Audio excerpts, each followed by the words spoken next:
Hi and welcome to this video where I'm going to be talking about how you identify the relative concentrations of different species in a solution. This is a really key part of this standard because it really helps define your thinking around what's happening in the different reaction systems. It does come up as a question, usually in relation to a titration type question. But what we're going to look at in this is just considering a pure solution of whatever. I'm going to think about what's actually happening in that solution.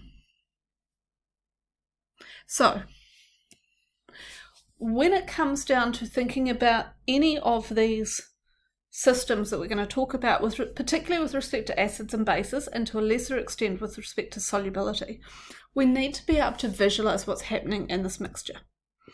So, and really, what is present and what's present at the highest concentrations and what's present at lower concentrations. So the first thing to remember is that water, if it's an aqueous system, and remember the title of this standard is to demonstrate understanding of equilibrium principles in aqueous systems, that means this water is always going to be there. Water has a constant concentration of 55.6 mole per litre. That means that in every litre of water there are 55.6 moles of water. So that's always going to be the thing that's present the most. But most of the questions that you'll see ask you to work out the relative concentrations of everything except water. So the next thing to think about is as soon as you've got water present, you're always going to have H3O plus and OH minus. If it's a neutral solution, then they will be present in equal quantities at quite low levels. If it's acidic, there will be more H3O plus and less OH minus. If it is basic, there'll be more OH and less H3O+. If we have salts, something like ammonium chloride for example, then they will dissolve to make ions in the ratios that they are in the formula. So you've got to think about what is the formula for it dissociating, and therefore what ions are going to be present. And if you've got molecules, not ionic compounds, but molecular substances, they're not going to dissolve in water, but if they are acidic or basic, they may react with the water. So this is particularly things like hydrofluoric acid, carboxylic acids, and amines and ammonia. They don't dissolve in water, but they may react with water to gain or lose a proton, depending on whether they're acidic or basic. And of course, any weak acid will form a conjugate base, and any weak base will form a conjugate acid. So that's always going to be present as well. Okay, so let's look at this as an example, because really this is the way to do it. So let's think about an aqueous solution of ammonium chloride, and what is actually going to be present in that solution of ammonium chloride. Okay, so I actually like to do this in a way where I can visualize my beaker of ammonium chloride. Okay, so the first thing to do is to think about some equations. So if I've got ammonium chloride,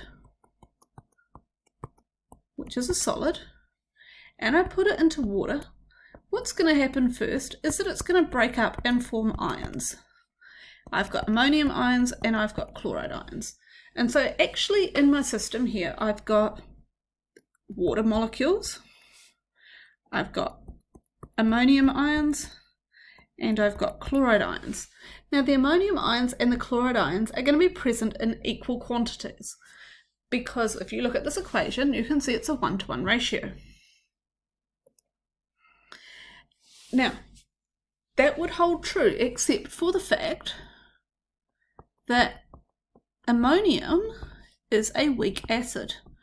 So it will react with the water, and as it's an acid, it will donate a proton.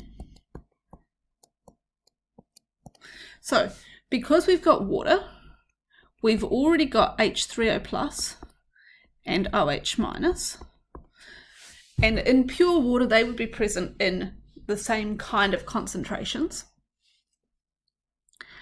But because we've got, and the ammonium and the chloride would be present in the same kind of concentrations as well, except for the fact that some of the ammonium ion is going to react and it's going to make these. Now, because we have, of course, this equilibrium going on as well,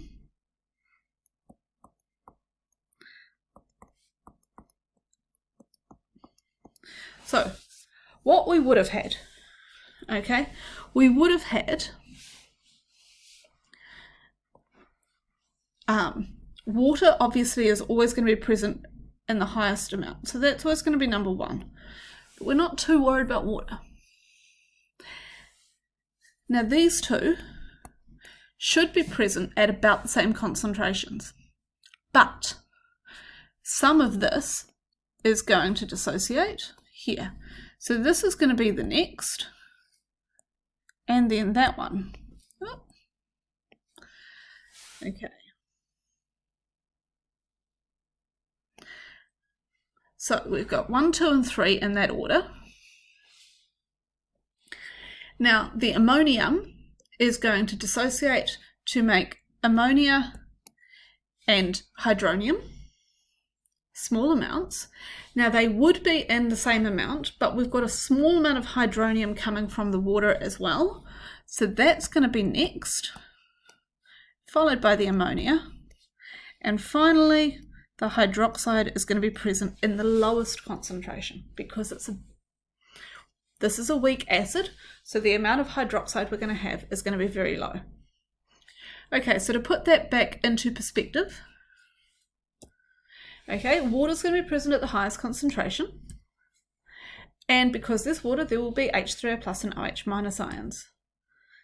The ammonium chloride is going to dissolve, and then some of that is going to dissociate.